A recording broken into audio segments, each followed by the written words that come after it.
Brain tech facts world. So guys, आप सभी को हैप्पी क्रिसमस। मेरा नाम है कुशाग्र और आप सभी का स्वागत है आज की हमारी इस नई वीडियो में, जहां हम रिवॉल्ट ऑफ 1857 यानी कि 1857 के संग्राम के बारे में बात करेंगे। सो बिना आपका टाइम वेस्ट करते हुए let's start the video. So friends, भारतीय इतिहास में सैकड़ों ऐसी घटनाएं घटी हैं जिन्होंने भारत पर गहरा छाप छोड़ा है। यह विद्रोह भारतीय इतिहास में एक अभूतपूर्व घटना रही है। ब्रिटिश ईस्ट इंडिया कंपनी के सैनिकों में कारतूस को लेकर यह विद्रोह शुरू हुआ था, जिसने आगे चलकर एक भयानक और हिंसात्मक विद्रोह का रूप ले लिया। जब अमर शहीद मंगल पांडे को फांसी की सजा सुनाई गई थी, तभी अंग्रेजों के अत्याचारों से छुटकारा पाने के लिए पहली बार स्वतंत्रता की नींव पड़ी थी। सो फ्रेंड्स, 1857 का यह विद्रोह भारतीय इतिहास में एक महत्वपूर्ण घटना है। ऐसा माना जाता है कि भारत की आज़ादी की पहली नींव इसी विद्रोह में रखी गई थी।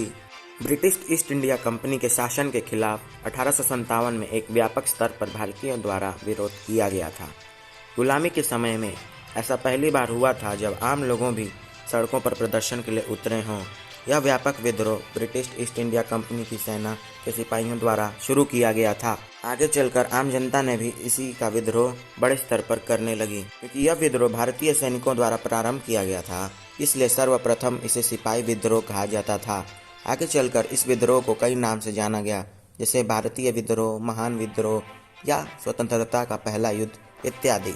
ऐसा माना जाता है कि विद्रोह शुरू होने के कई महीने पहले से ही हिंसा का वातावरण बन रहा था। अंग्रेजी शासन में भारतीयों को लेकर अशांतिजनक माहौल पैदा हो रहे थे।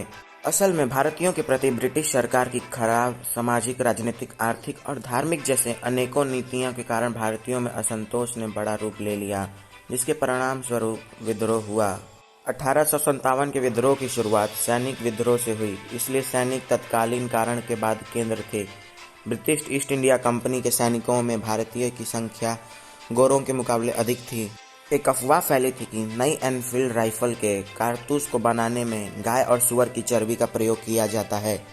राइफल को लोड करने के लिए सिपाहियों को सबसे पहले कारतूस को मुंह में खोलना पड़ता था।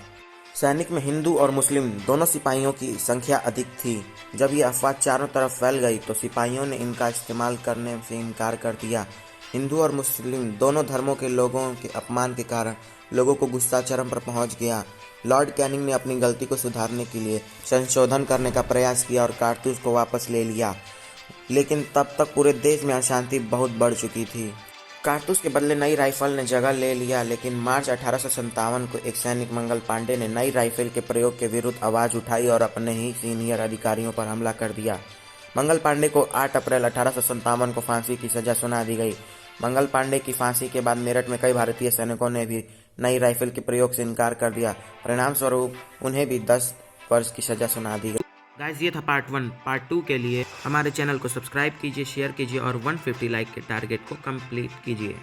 Thanks for watching.